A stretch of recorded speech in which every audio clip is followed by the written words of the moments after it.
Will Kennedy, husband of current member Dorothy, was a member of our church for several years and quite a character.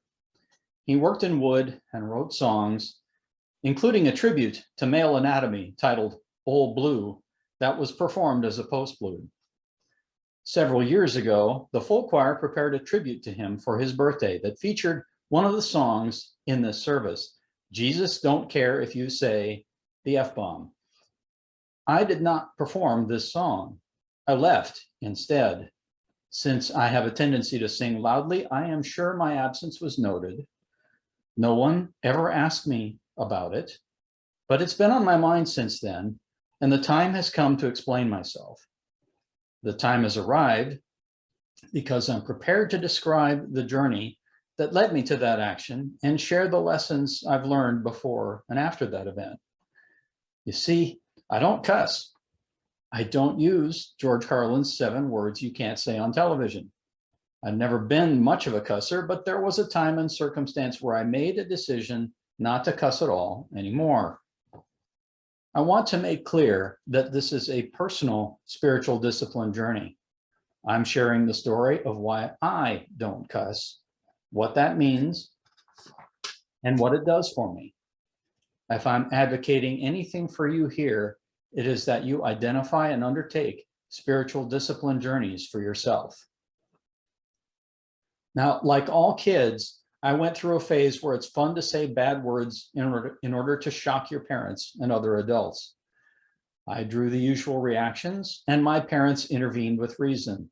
The argument that stuck with me and reduced my profanity considerably was an appeal to my ego, that profanity is not a creative form of expression, and you are smarter than that.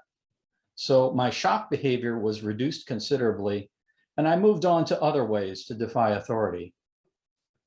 Then the 80s happened. Cable TV became widespread, and the regulation that inspired Carlin's famous monologue did not apply.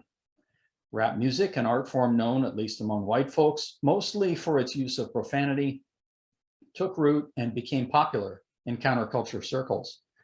Refraining from the use of profanity is a spiritual discipline with Christian origins, and disregarding the third commandment became a way to push back against Judeo-Christian authority.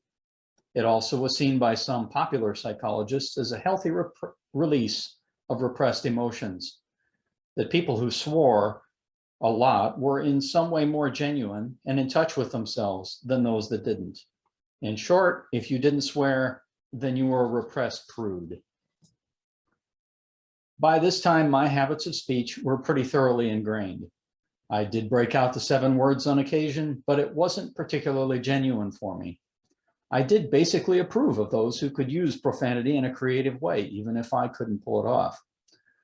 But there was one particular circumstance where I could find my profane voice, and it's a pretty common one, when I was becoming exceptionally, sometimes destructively angry. Now, there are 2 kinds of cussing, release and emphasis. Release is when you get immediately angry or frustrated and let loose with blue language. Emphasis is when you use those same words in a more deliberate way to shock or get the attention of your reader or listener. Cussing as release works differently from our normal speech. When we formulate sentences for communication, we use a brain region called Broca's area and some related speech areas. Expletives are not formulated, and they use a different speech pathway that goes through older, simpler parts of the brain. It is speech that is not guided by conscious thought. This explains why people with aphasia, say due to a stroke, can still cuss, and often do in frustration at not being able to speak. I saw this firsthand when I worked at an assisted living facility in high school.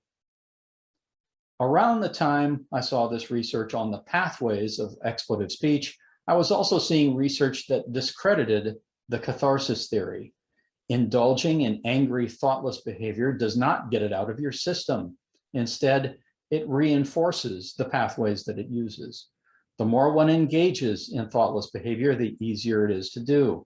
Aristotle was right. We are what we repeatedly do. Refraining from using profanity as release was my major motivation for choosing to undertake the spiritual discipline of refraining from using profanity altogether. I took it on as a spiritual discipline to remind myself that when I use words without thinking about them, they can do damage. So what does that mean for more deliberate use of profanity in literature or music? In that case, the words are chosen and written down. The author is using the higher part of the brain to write the essay or lyric. The intent is both to get the attention of the audience and to convey the level of emotion, usually anger, felt by the writer. Now, for the reading today, I chose a commentary on rapper NF, Nathan John Feuerstein, a musician popular in rap, but probably not known to most of you. This needs some unpacking. NF is a white rapper in a genre that was created and popularized by Black artists. His main influences are other white rappers. He does not use profanity in his raps. NF himself does not say a lot about why he doesn't cuss. My interest was more in the commentator, Blackie Speaks, as he attempts to analyze what he thinks NF's reasons for not using profanity would be. In the end, he believes it is NF's determination to stay true to his own values.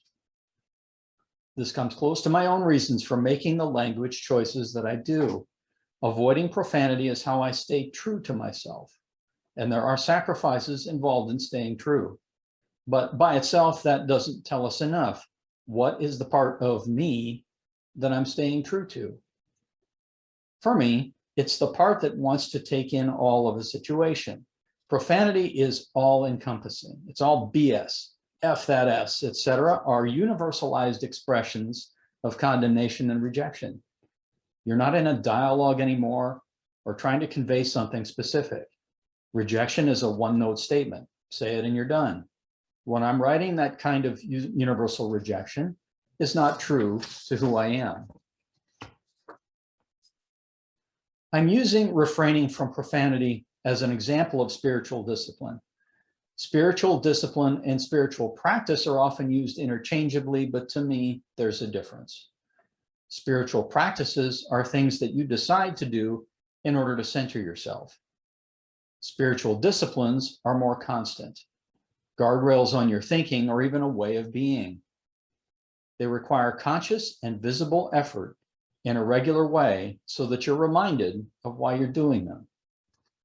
Almost any effort that you might make to better yourself or the world around you can be connected to your spirituality and thus made to function as a spiritual discipline. Exercise and eating right take care of your spiritual home. Seeking connection with others that we have harmed or become estranged from makes our first principle that each person has inherent dignity and worth personal. Seeking justice for the oppressed engages the discipline of living out one's values in public.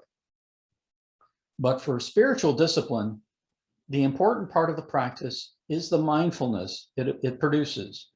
Religious practices like not cutting one's hair or keeping the Sabbath can be tangible reminders of the larger spiritual purpose behind them.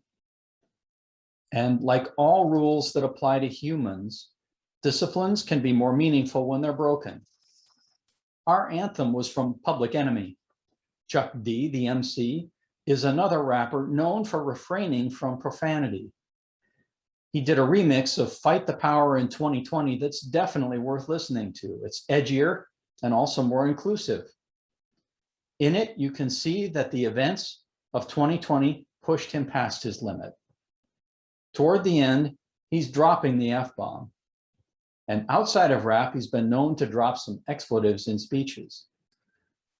Lastly, it's important to examine your spiritual disciplines to make sure they are still doing what they're supposed to do for you, remind you of a higher purpose. Maybe they've become too easy and you need a bigger challenge. Writing this sermon has got me thinking about whether refraining from profanity is still serving me well. It's pretty easy to move from finding better ways to express yourself to not expressing strong emotions at all. I don't think I'll start cussing tomorrow, and maybe not at all, but I'll be continuing that examination. Spiritual discipline in my mind reminds me of cleanliness. After all, cleaning is a discipline, whether you take it as spiritual or not. But as we heard at the beginning of the service, real living gets a little messy, at least if you're doing it right. Connecting my self-improvement to my spirituality and faith, though, that's been worthwhile and will remain so.